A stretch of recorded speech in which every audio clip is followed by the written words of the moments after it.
This is Bomb Hoops Podcast.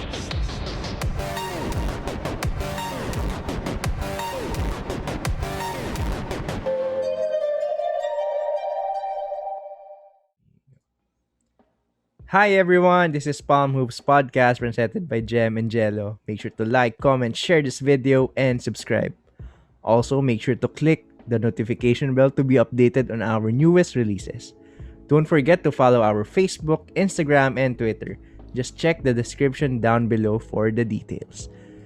So the LA Clippers are actually kind of struggling for the past few games, and 4-6 sila sa last 10 games nila, and medyo nagkaroon nga ng slightly controversial na statement si Kawhi Leonard about the status of their team. So anong thoughts mo about that?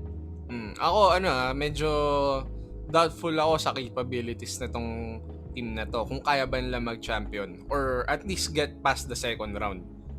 Kasi medyo nagkakaroon na ng concerns kung ano ba talaga yung ceiling ng team nila. Ako yung pansin ko kasi sa kanila, tol. Para silang yung dating Clippers din. Yung Chris Paul Clippers na they're a very good team pero they're not a feared team. I think isa yun sa mga dynamics ng mga great playoff teams na no matter the seeding, kakatakutan sila Pero tong Clippers, parang di sila kinakatakutan ng kahit sinong team Kahit sabi mong magaling sila. Wala silang ganong factor. And I think yun yung dahilan kaya sila natatalo. Another would be yung kawalan nila ng leader sa team nila. Wala silang vocal leader. Kasi ito si Paul George, itong si Kawhi Leonard, nung times na nagpipick yung teams nila, they always had a vocal leader. Usually yung point guard nila. With Paul George, it was Russell Westbrook and George Hill. With Kawhi, he had Tony Parker and Kyle Lowry. Ngayon, itong team na to, wala silang ganun Hindi mo sasabihin ganun si Pat Beverly kasi madaldal lang talaga si Pat Bev.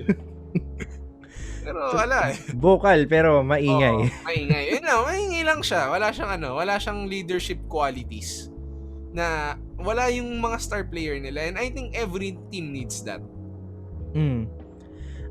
For me naman, yung sa LA Clippers, I think it's not enough reason to be alarmed. Kasi lahat naman ng contending teams nagkakaroon ng ganyang streaks and ganyang struggles. And for me, I think they're kind of just pacing themselves.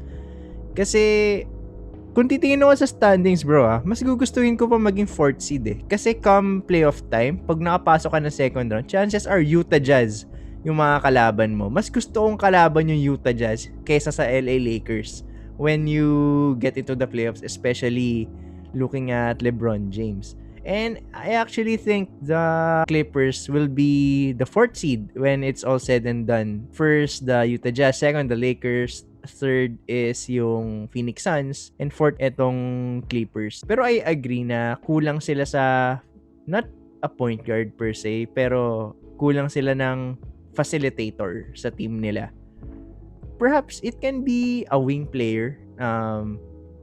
Pwede rin naman point guard if ever. Pero wala silang floor general, 'di ba? Na bibigyan ka ng mga good passes, bibigyan ka ng pag nag-pick and roll kayo, ganda ng bigay. Pagdating sa triple threat, hindi mo alam kung anong gagawin. Wala silang ganung type of player. So, si Patrick Beverly naman kasi, I see him more as a 3-and-D player rather than an actual point guard. So, since medyo, vertically challenged siya, hindi siya, undersized siya if ilalagay siya sa, sa 2 guard. So, mas ideal na 1 guard siya or point guard. I think, yun yung kulang, playmaker talaga. Kasi, ang nangyayari dito sa Clippers, ang nagbababa ng bola is either si Kawhi Leonard or si Paul George. Tapos sila na rin yung nagsiset ng play.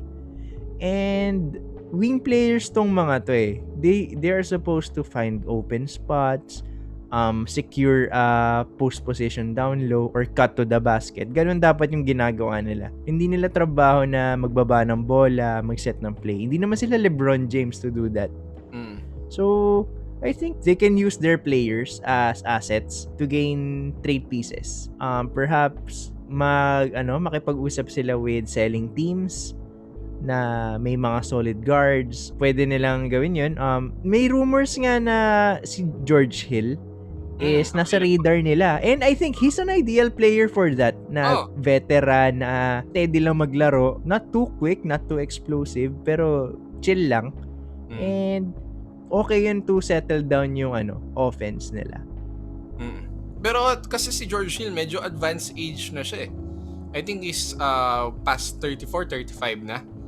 Kaya at this point sa career niya, yung magiging impact niya in terms of minutes, hindi na ganun kalaki. Oo, maaasahan, pero hindi mo na siya maaasahan for the whole 48 minutes na di katulad ng isa pang nababalita na pwede nila makuha na si Kyle Lowry. Na I think yun yung better fit. Ngayon, ang magiging question dito, what do they have in exchange for Kyle Lowry? Wala na sila ma-offer talaga kasi lahat nabigay nila sa OKC with the Paul George trade eh. Tapos, perhaps, si Lou Williams nga, ang problema, pag tinanggal mo si Lou Williams, sino nang score off the bench, di ba? Magiging sobrang lakas yan ng starting five mo. Pero pagdating naman sa bench, is makapag-iwanan kayo. So, delikado yun pag, for example, lamang sila 20, tapos pinasok yung bench, chances are, mahahabol sila kung ganun yung mangyayari and magkakaroon ng collapse. Nakita nga natin yung nangyari sa kanila nung playoffs, di ba? Tapos tatanggalan mo pa ng mga bench options. Eh di, paano na lang yung team mo? So, perhaps, pwede lang gawin if ever ganun yung magiging scenario nila is put Serge Ibaka off the bench. Tapos, ang gawin mong starter si Zubats.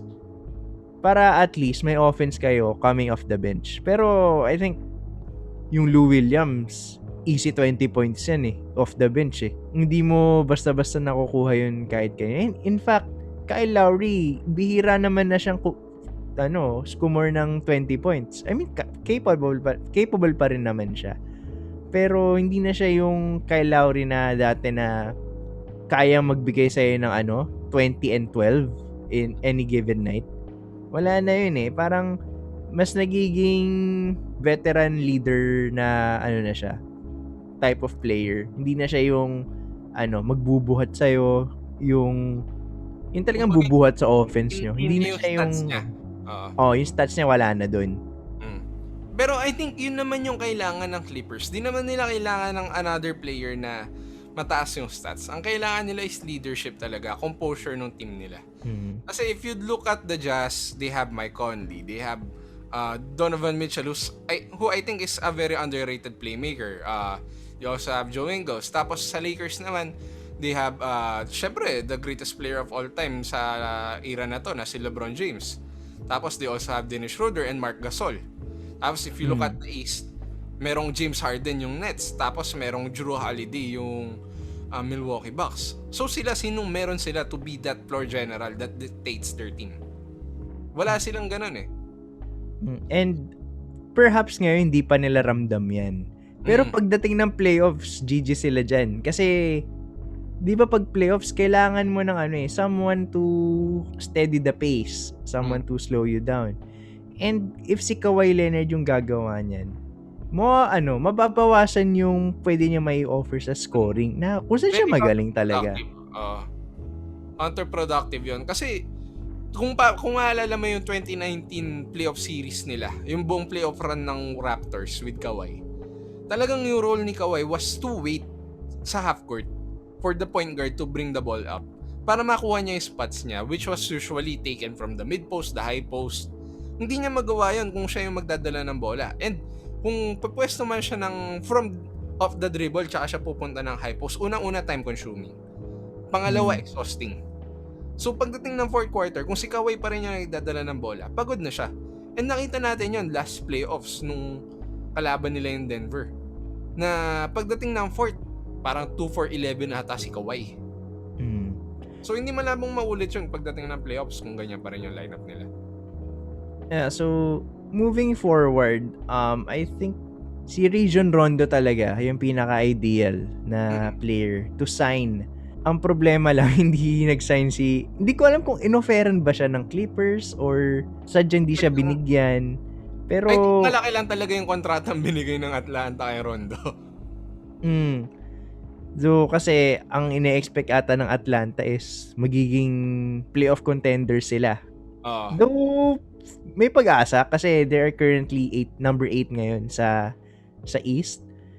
Pero, perhaps hindi naman nila masyado gamit si Rondo. Perhaps the Clippers can arrange for a buyout sa kanya para makuha siya. Pero, I don't think that they have the cap room to sign Rajon Rondo. Kasi, ang bigat ng kontrata ni Marcus Morris sa kanila eh.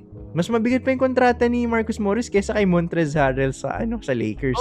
64 million yung contract ni Marcus Morris. Kaya ang daming natatawang Lakers fans. The Lakers signed the better Morris twin for 2.4 million. Tapos si Marcus nakuha niya 64. May recency bias kasi eh. Kasi mas maganda yung performance as of late ni Marcus. Pero if you look at the fundamentals, the intangibles, si Markieff yung mas magaling eh. Yeah, and the stats, prior. Itong si Markieff Morris, muntik na maging all-star player to sa Phoenix a few years back. Yun yung time na 48 wins yung Phoenix pero di sila nag-playoffs. Moving forward for the LA Clippers, hindi sila mananalo ng championship kung wala silang steady na guard. It doesn't have to be na nasa level nila kay Lowry, ganun. Perhaps someone like DJ Augustin or kung gusto nyo, bata-bata, pwede si Ryan Arcidiacono. Ganun. Kaso I highly doubt na pakakawalan siya kasi bata nga. I think ang kailangan talaga nila is playmaker. And kung titingnan mo yung free agency market, I think merong isang player na nakakalimutan ng lahat na muntik nang bumalik last year pero nanloko lang sa Lakers, which is Darren Collison. Na dati na lang player. I don't know if the situation is enticing enough for Darren Collison, pero siguro with enough money and enough reasoning, kaya nilang pambalikan eh. Though, pero as of now, retired pa si Darren Collison. And wala pang recent news na gusto niya mag-comeback. Kasi alam ko religious reasons yung nangyari. Kaya siya nag-retire. So, perhaps we never know. Isa pa pala tol. Champion to last year. Bubble cheese. Si Dion Waiters. Pero, not to bash on Dion Waiters kasi maraming galit kay Dion Waiters or maraming natatawa kay Dion Waiters na basura na raw si Dion Waiters, na wala na siyang laro. Pero if you look at the time na nag-excel si Dion Waiters, he was a great playmaker more than a scorer talaga nung nasa Miami Heat siya. Sadyang nagkaroon lang siguro ng growth issues sa personality niya, pero given the right mindset and the right coaching, I think he can excel. Ayun yan, pero si Dion Waiters kasi, mas siya mas scoring heavy and wala nang guarantees kung ganun pa ba kaganda yung laro niya. Kasi hindi man lang siya halos ginamit ng Lakers last season. Parang parang naka-libreng championship ring tong si Dion Waiters. Kasi hindi naman siya halos ginamit Perhaps pang workout lang, ganun. Perhaps pwede sila Tyus Jones, ganun. Kasi di pa kakawalan yan kasi sobrang bata So, talagang veteran lang yung pwede nilang makuha dito. Perhaps si IT. Pwede yun. Kaso si Isaiah Thomas right now is focused sa stint niya for Team USA ngayong FIBA AmeriCup. Pero for me, good fit si dito. Good fit si IT. If ever man kukunin ng Clippers. Kasi solid na guard yun na panatag ka sa panatag ka na nasa kanya yung bola if ever. Ayun, so bottom line talaga, kailangan nila ng point guard. Ay, hindi, yun yung glaring weakness na nakikita sa kanila. Kasi from the wings to the bigs, okay sila From contenders yung lineup nila I mean, if you have Paul George and Kawhi Leonard, probably the two best perimeter defenders the NBA has right now. Parang mo sila tatalunin. And yun nga, yung weakness nila is sa guard play. na almost every team has na at this point in the NBA, na every modern team has a great point guard or at least a solid point guard. And I think nga, one of the reasons kung bakit walang guard tong Clippers, I'm pretty sure aware sila na yun yung kulang sa team nila. Hindi naman bobo si Jerry West para hindi makita yun. So, I think kasi yung mentality ng mga teams, pag binigyan natin ng guard to, wala nang tatalo dito. Oh, di ba? So, parang iniipit nila yung Clippers kasi pag tinulungan nila yung team na to, edi ano din sila, mawawalan din sila if ever. Kaya, ayun, gets ko kung bakit siguro walang guards. Siguro pero, last resort, si Jerry West na yung magpo-point guard sa kanila. The logo. Last year kasi, yun na yung naging issue eh. And this off-season, they had all the chance in the world to address yung issues na yun. Hindi nila ginawa eh. So, dapat talaga priority nila yun. This last off-season na in all means, kailangan natin makasign ng guard. Ng point guard na facilitator. Kasi they have Reggie Jackson, Patrick Beverly, pero hindi naman facilitators yung mga yun eh. Mas mga specialist yun. And si Reggie Jackson naman, scorer siya, and I'd classify him more as a 2 than a point guard. Tapos ayun nga, like what I've said with Patrick Beverly, he is a 3-and-D guy, not a pure point guard. Isa pa pala tol na posible lang makuha is MCW na nasa Orlando Magic na I think are selling now. Kasi parang napabalita na nga na nasa trade block na tong si Aaron Gordon tsaka si Vucevic. So, ayun nga, and I think they are trying to build around Cole Anthony na for their future. Tapos perhaps with Mo Bamba, kaya pwede. And MCW is perhaps hindi nag-pan out yung career niya na in-expect nilang magiging superstar. Pero magaling na facilitator, and kahit nga hindi siya ganun ka-stand out, there's a reason bakit siya tumatagal sa NBA. Kasi the numbers provide talaga. Yeah. And ang maganda sa kanya, malaki siyang guard na he can switch. Kaya niyang kaya niyang bumantay from 1 to 3, 1 to 4 even. Kasi 6'6 siya, 'di ba? Tapos point guard. Ayan. So, ayun, pwede nga. And ang maganda pa dito, hindi niya kailangan score kasi they have Paul George and Kawhi Leonard for that. Ayan, tol. So, do you think the Clippers are gonna be able to make it at least a series for the conference finals if ever they make it the conference finals, or malalaglag sila early at some point? If they stay sa 4th seed tapos number 1 yung Jazz, I think medyo dinidisrespect natin yung Jazz sa sa mga recent videos natin. Pero ayun, feel ko kung number 4 sila tapos nakatapat nila yung Jazz sa sa playoff, sa second round, kaya nila. And perhaps we might be seeing a Battle of LA matchup for the conference finals. Ako personally, tingin ko kung ganito pa rin yung lineup nila come playoff time, di can move fast sa second round. Pero pagdating ng conference finals, if ever makatapat nila yung Lakers or Nuggets, either of the two, mahirapan sila. And yung Nuggets nga, baka first round sila makalaban nila kasi around 6 or 5th seed ang ang Nuggets. So kung matapos yung playoffs ngayon, kung matapos yung season ngayon, sila yung maglalaban. And eto nga si Jamal Murray for, I think, since February, he's been averaging 20 points per game. Wala pa siyang less than 20 points game since February. So, and alam naman natin yung nangyari last playoffs na I think the Clippers were supposed to win that series. Talaga nag-collapse lang sila. Pero props to the Denver Nuggets for making the necessary adjustments. Pero like what I've said earlier, kung walang matinong point guard tong Clippers, di magcha-champion to. Kahit makapag-finals sila, pag nakatapat nila Sixers or the Brooklyn Nets or the Bucks, wala pa rin palagyan. So I think we've covered that with the Clippers. Ako, I'm not gonna say I'm hoping they get better because Lakers pa na ako. Pero, if ever they find a solution to their problems, maganda competition to pagdating ng playoffs. And they're a must-watch team pa rin naman. Yeah. And if you have, sabi mo nga, two of the best wing defenders in the NBA, anything's possible. Plus, malakas naman yung lineup nila eh. May kulang lang talaga. Maybe kailangan lang talaga maging Terminator ni Kawhi. Pasok nila si Schwarzenegger ng point guard, baka gumana. And so, I think sa free agency naman, meron, or perhaps they can, pwede silang sumugal sa G League ng mga willing, mga 10-day contract, gano'n, just to test it, just to test out kung gaganda ba yung, yung ikot ng bola sa kanila.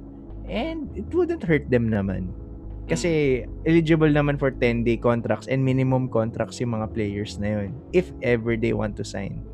Parang ginawa ng Lakers with Damian Jones na I think kung di nila makukuha si Drummond or si Whiteside sa buyout market, eto na yung magiging third big nila. And solid naman so far si solid na. Damian Jones. So ayun, baka doon na rin sa ganung paraan din makahanap ng solution ng Clippers. And to be honest, I think they need to find a solution kasi by season's end, may player option si Kawhi. So delikado sila doon. And the only reason na nagpunta si Kawhi sa Clippers is because doon din naglalaro, doon din pupunta si Paul George. So kung umalis si Kawhi sa Clippers, baka mag-demand ng trade tong si Paul George if ever. And dahil nga sa mga give up nila to get Paul George, masasayang lahat ng lottery picks nila. So tiba-tiba ang OKC dyan na sang katutak na yung first round picks. Kaya na bumuo ng pangalawang team ng OKC.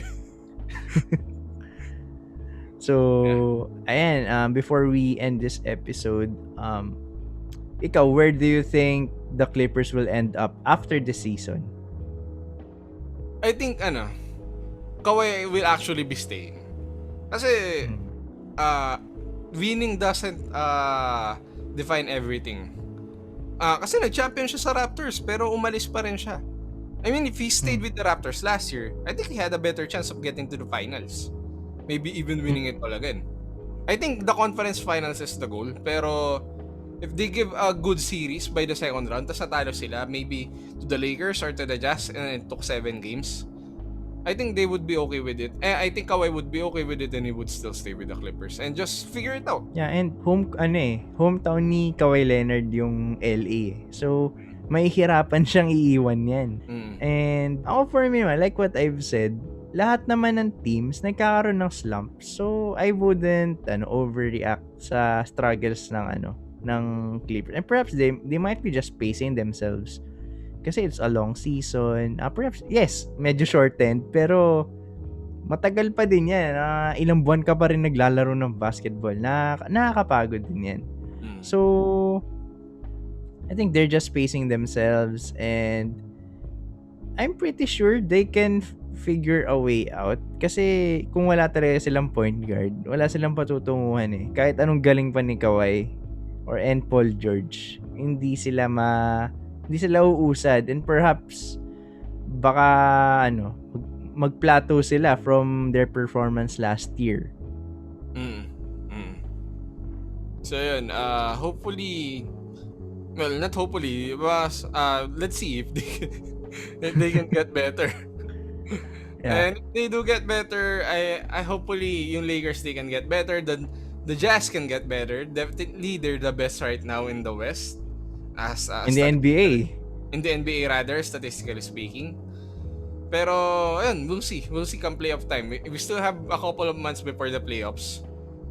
So, marami pang pwede magbago with the seedings. Marami pang pwede magbago with the players. Hopefully not serious injuries. Pero, you never know what happens in the NBA.